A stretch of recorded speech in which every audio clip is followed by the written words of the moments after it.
الحمد لله رب العالمين، والصلاة والسلام على سيدنا ونبينا ومولانا محمد خاتم النبيين وعلى آله وأصحابه أجمعين وعلى كل من تبعهم بإحسان إلى يوم الدين. أما بعد، میرے محترم بزرگوں، بھائیوں، دوستوں، السلام علیکم ورحمۃ اللہ وبرکاتہ۔ اللہ تبارک و تعالی نے تمام ایمان والوں کو یہ حکم دیا ہے کہ وہ اللہ تبارک و تعالی کو کثرت سے یاد کریں اور کثرت سے اس کا ذکر کریں۔ یہ حکم پہلے بیانات میں عرض کر چکا ہوں کہ یہ خود ہمارے فائدے کے لیے ہے، اللہ تعالیٰ کو اس سے کوئی فائدہ نہیں پہنچا۔ البتہ اللہ کو کثرت سے یاد کرنے کی مختلف شکلیں ہیں، مختلف صورتیں ہیں، جن میں سے ایک کا بیان میں نے پچھلے دنوں کیا کہ آدمی چلتے پھرتے، اٹھتے بیٹھتے اللہ تبارک و تعالی کا کوئی ذکر زبان پر رکھے، اور دوسرے حضور نبی کریم سرور دو عالم صلی اللہ علیہ وسلم کی تعلیم کی ہوئی دعائیں اور اذکار جو مختلف مواقع پر رسول کریم صلی اللہ علیہ وسلم نے تلقین فرمائی، ان کو ہر مسلمان یاد رکھنے اور یاد کرنے اور وقت پر انہیں پڑھنے کا اہتمام کرے۔ یہ دو صورتیں میں نے پچھلے دنوں عرض کی ہیں۔ تیسری بات، وہ خود رسول کریم سرور دو عالم صلی اللہ علیہ وسلم کا ذکر مبارک، یعنی نبی کریم سرور دو عالم صلی اللہ علیہ وسلم کی سیرت طیبہ کا پڑھنا، پڑھانا، لوگوں کو بتلانا اور حتی الامکان آپ کی سنتوں پر عمل کرنا۔ یہ بھی ذکر اللہ کا بہت اعظم طریقہ ہے، کیونکہ رسول کریم سرور دو عالم صلی اللہ علیہ وسلم کا ذکر بھی در حقیقت اللہ تبارک و تعالی ہی کا ذکر ہے۔ رسول کریم سرور دو عالم صلی اللہ علیہ وسلم کو اللہ تبارک و تعالی نے اپنا نمائندہ بنا کر اس کائنات میں بھیجا، لہذا آپ کا تذکرہ اللہ تبارک و تعالی کے ذکر میں داخل ہے، کیونکہ آپ کو رسول کریم سرور دو عالم صلی اللہ علیہ وسلم نے اس دنیا میں اپنا نمائندہ بنا کر بھیجا۔ قرآن کریم میں جہاں اللہ تعالیٰ نے اپنی اطاعت کا ذکر کیا ہے کہ میری اطاعت کرو، یعنی میرا کہا نہ مانو، وہاں ساتھ ساتھ رسول کا ذکر بھی کیا ہے، اطیعوا اللہ و اطیعوا الرسول، اللہ کی اطاعت کرو اور اللہ کے رسول کی اطاعت کرو، اپنے ساتھ ملا کر ذکر کیا ہے اللہ تبارک و تعالی نے، یہ بتانے کے لیے کہ اللہ کی اطاعت بغیر رسول کی اطاعت کے ہو نہیں سکتی۔ جب تک رسول کریم صلی اللہ علیہ وسلم کی اطاعت نہیں ہوگی تو اللہ کی اطاعت بھی نہیں ہوگی، کیونکہ اللہ تبارک و تعالی کے احکام کو ہم تک پہنچانے والے نبی کریم سرور دو عالم صلی اللہ علیہ وسلم، اور اس پہنچانے کا ایک طریقہ یہ ہے کہ آپ نے اپنی زبان مبارک سے اللہ تعالیٰ کا حکم ہم تک پہنچایا، اور ایک طریقہ یہ ہے کہ اپنے زندگی اس طرح گزاری اور اپنے ہر قول و فعل میں ایک نمونہ پیش کیا اس زندگی کا جو اللہ تبارک و تعالی ہم سے چاہتے ہیں۔ آپ کی عبادتیں، آپ کے معاملات، آپ کے اخلاق، آپ کے آداب، آپ کا طرز زندگی، آپ کا لوگوں کے ساتھ گھلنا ملنا، آپ کا اپنے گھر والوں کے ساتھ برتاؤ، یہ ساری چیزیں در حقیقت اللہ تبارک و تعالیٰ کے احکام بتانے کے لیے ہے کہ گھر میں رہو تو کس طرح رہو، بیوی بچوں سے معاملات کرو تو کس طرح کرو. آپ کا لہذا ایک ایک فعل اور ایک ایک ادا وہ در حقیقت اللہ تبارک و تعالیٰ کے احکام کو بتانے کے لیے ہے، اور وہ تفسیر ہے قرآن کریم کی. حضرت عائشہ صدیقہ رضی اللہ تعالیٰ عنہ سے کسی نے پوچھا کہ رسول کریم صلی اللہ علیہ وسلم کے اخلاق کیسے تھے، تو آپ نے، حضرت عائشہ نے فرمایا کہ کانا خلقہ القرآن، ان کے اخلاق وہی تھے جو قرآن ہے. یعنی قرآن کی عملی تفسیر حضور نبی کریم سرور دو عالم صلی اللہ علیہ وسلم نے اپنے اعمال کے ذریعے، اپنے افعال کے ذریعے، اپنے کردار کے ذریعے پیش کی. لہذا اللہ تبارک اگر آپ ذکر کریں کہ اس بات کا کہ رسول کریم سرور دو عالم صلی اللہ علیہ وسلم نے فلاں موقع پر فلاں کام کیا، یہ بھی در حقیقت ذکر اللہ ہے، یہ اللہ کا ذکر ہے، کیونکہ جو کام کیا وہ اللہ کے فرمان کے مطابق کیا، اللہ تعالیٰ کے ہدایت کے مطابق کیا. لہذا وہ عکس اور پرتو ہے اللہ تبارک و تعالیٰ کی رضا کا، اللہ تبارک و تعالیٰ کے احکام کا ایک عکس ہے جو رسول کریم صلی اللہ علیہ وسلم نے اپنی زندگی میں پیش فرمایا. لہذا ہر مسلمان کے لیے یہ ضروری ہے کہ ہر مسلمان نبی کریم صلی اللہ علیہ وسلم کی سیرت طیبہ سے واقف ہو، آپ کے حالات زندگی سے، آپ کی ولادت سے لے کر وفات تک آپ نے جس طرح زندگی گزاری اس سے ہر مسلمان کو واقف ہونا ضروری ہے. کیوں؟ اس لیے کہ یہ ساری زندگی اللہ تبارک و تعالیٰ کے احکام کا عکس. لہذا سیرت طیبہ کا مطالعہ، سیرت طیبہ کو پڑھنا، سیرت طیبہ کو پڑھانا، سیرت طیبہ کو یاد کرنا، یہ سب ذکر اللہ کا ایک حصہ ہے. افسوس ہے کہ ہمارے معاشرے میں صورتحال ایسی بن گئی ہے کہ بچہ پیدا ہونے کے بعد اور ذرا بڑا ہونے کے بعد سیدھا اسکول چلا جاتا ہے، اور اسکول میں اس کو چند دنیاوی علوم و فنون پڑھانے کا تو اہتمام ہوتا ہے، لیکن سیرت طیبہ کو کما حقہ پڑھانے کا اہتمام نہیں ہوتا.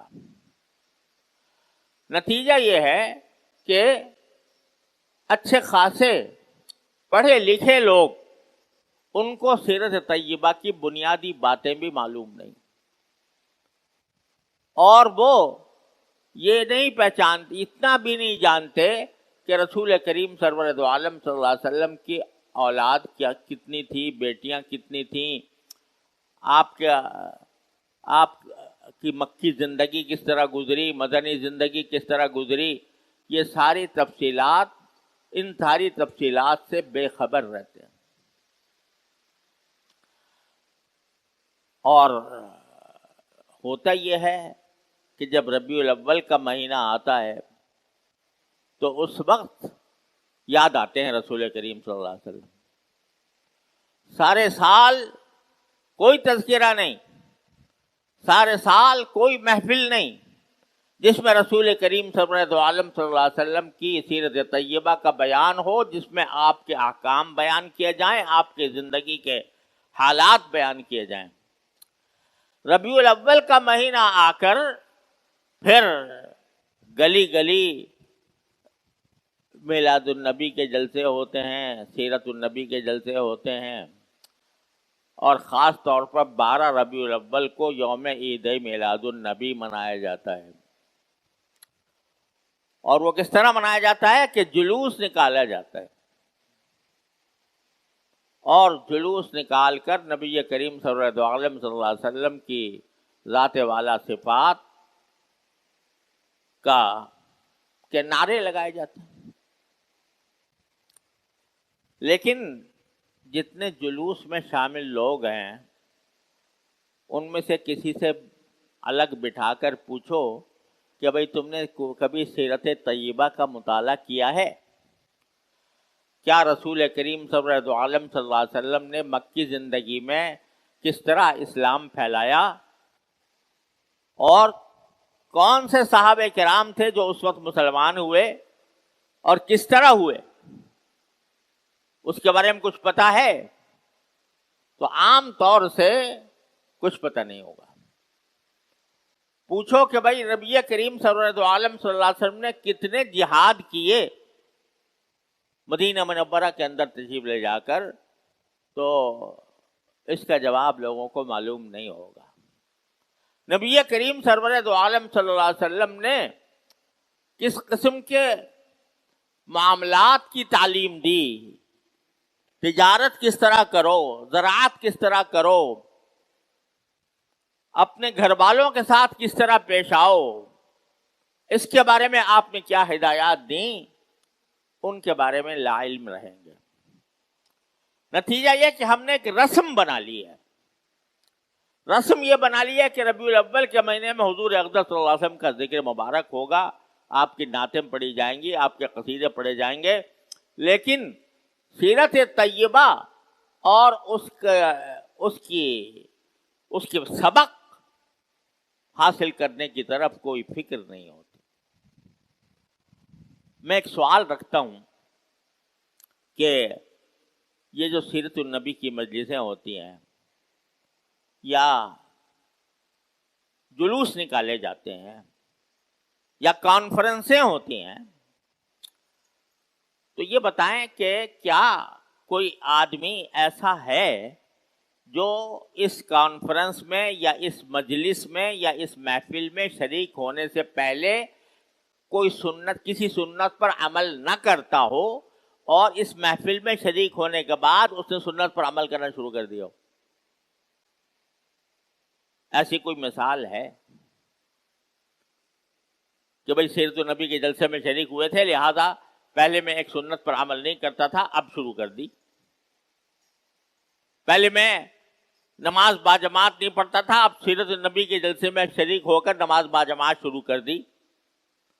پہلے میں اس جلسے میں شریک ہونے سے پہلے داڑھی نہیں رکھتا تھا،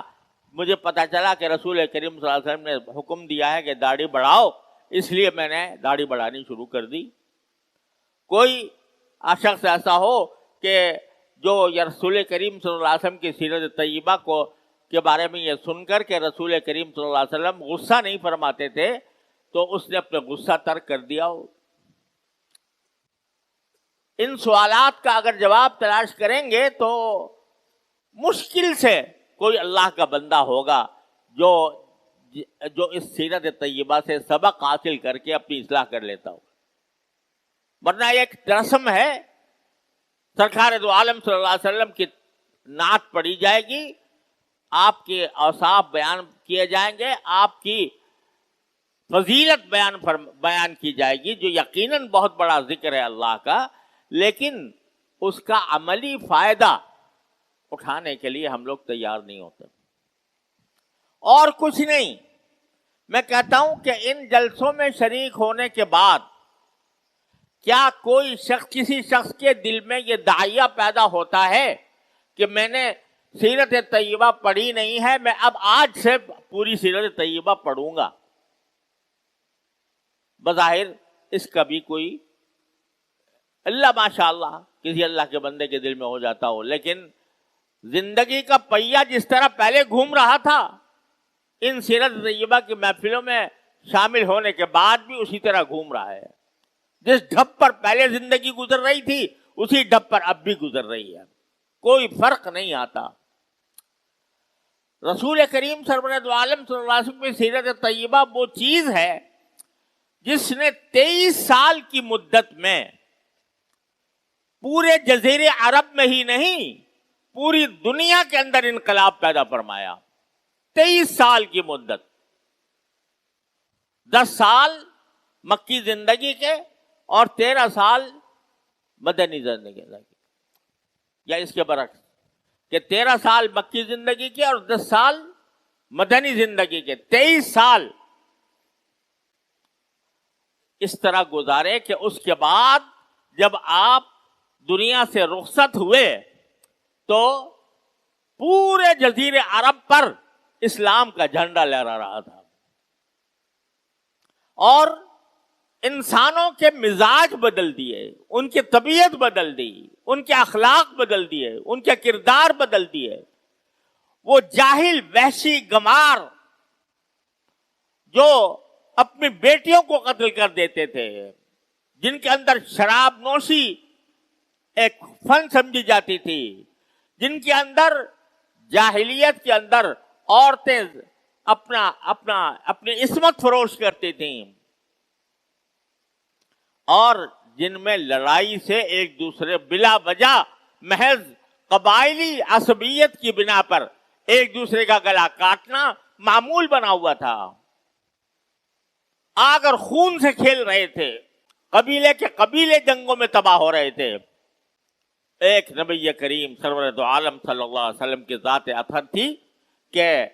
اس نے اس پوری انسانیت کو اس بد اخلاقی سے، اس جہالت سے، اس غیر انسانی حرکات سے پاک کر کے ایسے صحابہ کرام تیار کر دیے رضی اللہ تعالی عنہم اجمعین، 1,24,000 صحابہ کرام جن کے بارے میں آپ نے ڈنکے کی چوٹ فرما دیا کہ اصحابی کالنجوم، میرے ساتھی ستاروں کی طرح ہیں، بِأَيِّهِمْ اقْتَدَيْتُمْ اهْتَدَيْتُمْ، ان میں سے جس کی بھی اقتدا کر لو گے ہدایت پا جاؤ گے۔ وہی شراب خور، وہی زناکار، وہی جنگجو، وہی ایک دوسرے کا خون پینے والے جب سرکار دو عالم صلی اللہ علیہ وسلم کی صحبت سے سرفراز ہوئے، ایسے انسان بن گئے جن کی نظیریں دنیا آسمان کی نگاہوں نے نہ ان سے پہلے دیکھی تھی نہ ان کے بعد کبھی دیکھی۔ یہ انقلاب کاہے سے؟ اگر سرکار دو عالم صلی اللہ علیہ وسلم کو اپنی تشریف آوری میں سارا مقصد آپ کا اپنی تعریف کرانا ہوتا کہ آپ کے شان اقدس میں قصیدے پڑھ لیے جائیں اور نعتیں پڑھ لی جائیں، اگر یہ صرف مقصد ہوتا تو آپ کو پیشکش کی گئی تھی قریش مکہ کی طرف سے۔ آپ سے کہا گیا تھا کہ اگر آپ سرداری چاہتے ہیں تو ہم سب مل کر آپ کو اپنا سردار ماننے کو تیار ہیں، اگر آپ مال و دولت چاہتے ہیں تو دنیا کا بہترین مال و دولت آپ کے قدموں میں ڈھیر کیا جا سکتا ہے، اگر آپ حسن و جمال کے طلبگار ہیں تو قریش کی بہترین خواتین آپ کی خدمت میں پیش کی جا سکتی ہیں، لیکن آپ اپنی اس دعوت کو چھوڑ دیں جو آپ اسلام کی دعوت لوگوں کو دیتے ہیں۔ تو سرکار دو عالم صلی اللہ علیہ وسلم کا جواب کیا تھا کہ اگر میرے ایک ہاتھ میں آفتاب اور میرے دوسرے ہاتھ میں مہتاب رکھ دو تب بھی میں اپنی اس دعوت کو چھوڑنے والا نہیں ہوں۔ اگر تعریف کرانی مقصود ہوتی، صرف تعریف کرنی،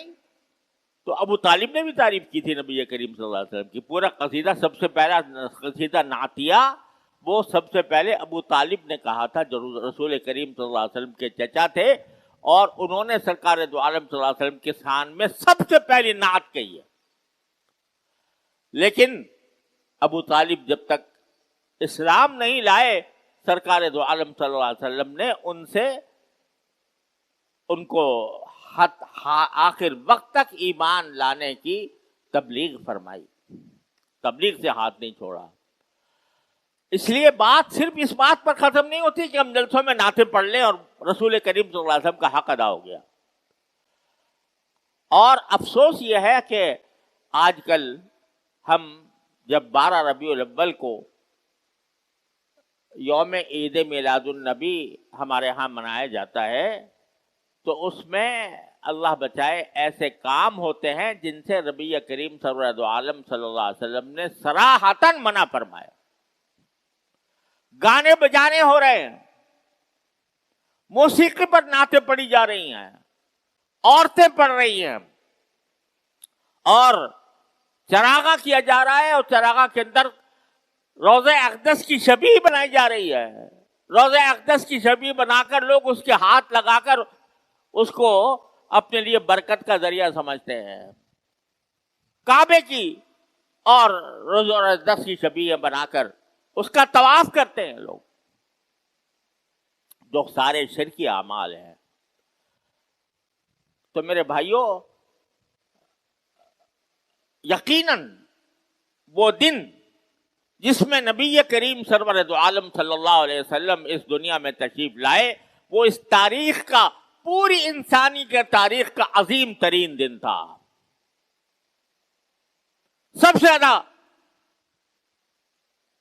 مقدس دن تھا جس میں سرکار دو عالم صلی اللہ علیہ وسلم اس دنیا میں تشریف لائے. لیکن اس مقدس دن اس لیے تھا کہ آپ کچھ پیغام لے کر آئے تھے، آپ کوئی دعوت لے کر آئے تھے. اس دعوت کے تقدس کی وجہ سے سرکار دو عالم صلی اللہ علیہ وسلم مقدس ہے. اس کے لیے وجہ سے سرکار دو عالم کا ذکر مبارک مقدس ہے. اس کی وجہ سے سرکار دو عالم صلی اللہ علیہ وسلم کا نام نامی مقدس ہے. اگر اس دعوت کو تو ہم ڈال دیں پیچھے اور اس بات پر اتباع کریں کہ وہ نعتیں پڑھ لی اور یہ کہہ دیا کہ سید الاولین والآخرین صلی اللہ علیہ وسلم ساری دنیا سے زیادہ افضل تھے، یہ کہہ کر بس ہاتھ پہ ہاتھ رکھ کے بیٹھ گئے اور اپنے اصلاح کی کوئی فکر نہیں، اپنے آپ کو سرکار دو عالم صلی اللہ علیہ وسلم کی سنت کے مطابق چلنے کی کوئی فکر نہیں. تو یہ نبی کریم صلی اللہ علیہ وسلم کے ساتھ عقیدت کا اظہار نہیں ہے، یہ عقیدت نہیں ہے، یہ سرکار دو عالم صلی اللہ علیہ وسلم کی مخالفت ہے. کہ آپ نے جو احکام عطا فرمائے تھے وہ چھوڑ دیے اور صرف آپ کی تعریف کرنے کے پیچھے لگ گئے. بے شک سرکار دو عالم صلی اللہ علیہ وسلم کی تعریف بہت بڑی نعمت ہے اور ذکر اللہ میں داخل ہے. آپ کا اگر آپ کا ذکر مبارک کیا جائے، آپ کے فضائل بیان کیے جائیں، آپ کے مناقب بیان کیے جائیں، یقیناً یہ ذکر اللہ کی فضیلت میں داخل ہے. لیکن اس پر اکتفا نہیں کرنا ایک مسلمان کو، بلکہ اس سیر طیبہ کا مطالعہ کرنا ہے. تو آج میری گزارش یہ ہے کہ اگر ہم واقعتاً سرکار دو عالم صلی اللہ علیہ وسلم سے محبت رکھتے ہیں، اور یقیناً ہر مسلمان کا دل سرکار دو عالم صلی اللہ علیہ وسلم کی محبت سے لبریز ہوتا ہے، اور گئے سے گیا مسلمان بھی سرکار دو عالم صلی اللہ علیہ وسلم کی محبت پر اپنی جان دینے کو تیار ہو جاتا ہے. یہ الحمدللہ مسلمانوں کے اندر یہ جذبہ ابھی تک موجود ہے. لیکن اس محبت کے کچھ تقاضے ہیں. اس محبت کا تقاضا یہ ہے کہ سرکار دو عالم صلی اللہ علیہ وسلم کی سیرت طیبہ کو حرز جان بنایا جائے. ہر مسلمان اس بات کا عہد کرے کہ وہ حضور اقدس صلی اللہ علیہ وسلم کی سیرت طیبہ کا اول سے لے کر آخر تک مطالعہ کرے گا، اس کے بارے میں معلومات حاصل کرے گا. الحمدللہ سیرت النبی پر چھوٹی بڑی مختلف کتابیں علماء کرام نے لکھ دی ہیں، اور اس میں سرکار دو عالم صلی اللہ علیہ وسلم کی ساری سیرت موجود ہے. بڑی بھی ہیں، چھوٹی بھی ہیں. بڑی اگر دیکھنی ہو تو حضرت مولانا محمد ادریس کانلوی رحمۃ اللہ علیہ کی کتاب ہے سیرت المصطفیٰ صلی اللہ علیہ وسلم، 2 جلدوں میں. وہ بڑی مفصل، جامع اور مستند کتاب ہے. اگر کسی کے پاس فرصت ہو تو وہ پوری پڑھے. اور اگر مختصر دیکھنی ہو تو میرے والد ماجد بانی دارالعلوم حضرت مولانا مفتی محمد شفیع صاحب قدس اللہ تعالیٰ سرہم کی ایک کتاب ہے سیرت خاتم الانبیاء، سیرت خاتم الانبیاء صلی اللہ علیہ وسلم، یہ آپ نے دیوبند میں لکھی تھی، اور اس وقت سے الحمدللہ لاکھوں کی تعداد میں شائع ہوئی ہے۔ وہ مختصر ہے، مشکل سے 250-300 صفحے ہوں گے یا بلکہ اس سے بھی کم، لیکن اللہ تعالیٰ نے ان سے یہ کام لیا کہ اس عظیم سیرت طیبہ کو اس طرح مختصر کر کے بیان کر دیا ہے کہ تمام ضروری پہلو سیرت طیبہ کے اس میں آ گئے۔ وہ آدمی اگر پڑھنا چاہے تو میں سمجھتا ہوں کہ اگر چند گھنٹوں میں پورا مکمل ہو سکتا ہے، چاہے وہ روزانہ تھوڑا تھوڑا پڑھے یا ایک ساتھ پڑھے، چند گھنٹوں میں سیرت طیبہ کا ایک بہترین خاکہ کم از کم اس کے ذہن میں آ جائے گا۔ تو ہر مسلمان، ربیع الاول کا مہینہ اس بات کا تقاضا کر رہا ہے کہ حضور اقدس صلی اللہ علیہ وسلم کی رسمی تعریفوں کے بجائے سرکار دو عالم صلی اللہ علیہ وسلم کی سیرت طیبہ کو پڑھ کر اس کو اپنی زندگی کا ایک نظام بنائیں۔ اور ایک کتاب ہے حضرت میرے شیخ حضرت ڈاکٹر عبدالحی صاحب عارفی رحمۃ اللہ علیہ کی اسوہ رسول اکرم صلی اللہ علیہ وسلم، اس میں سرکار دو عالم صلی اللہ علیہ وسلم کی ساری سنتیں، عبادات کی سنتیں، گھر میں رہنے کی سنتیں، صبح کو اٹھنے کی سنتیں، صبح سے لے کر شام تک جتنے آدمی کام کرتا ہے ان سب کی سنتیں اس میں جمع کر دی ہیں۔ یہ 2 کتابوں کا میں مشورہ دیتا ہوں کہ سیرت خاتم الانبیاء صلی اللہ علیہ وسلم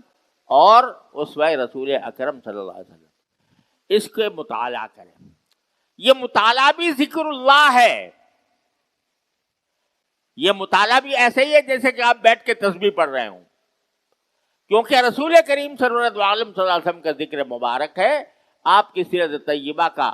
علم حاصل کرنا ہے، یہ ذکر اللہ کی ایک بہت بڑی عظیم صورت ہے جو اللہ تبارک و تعالی نے ہمارے لیے رکھی ہے۔ ہر مسلمان اس کا اہتمام کرے۔ مجھے امید ہے کہ اگر انسان سیرت طیبہ کو اپنائے گا، اس کو اپنے پیش نظر رکھے گا، تو انشاءاللہ اس کی زندگی اللہ تبارک و تعالیٰ کے ذکر سے معمور ہوگی اور اللہ تعالیٰ کی رضا کے مطابق ہوگی، اور انشاءاللہ ایک مسلمان کی حیثیت سے جب وہ دنیا سے جائے گا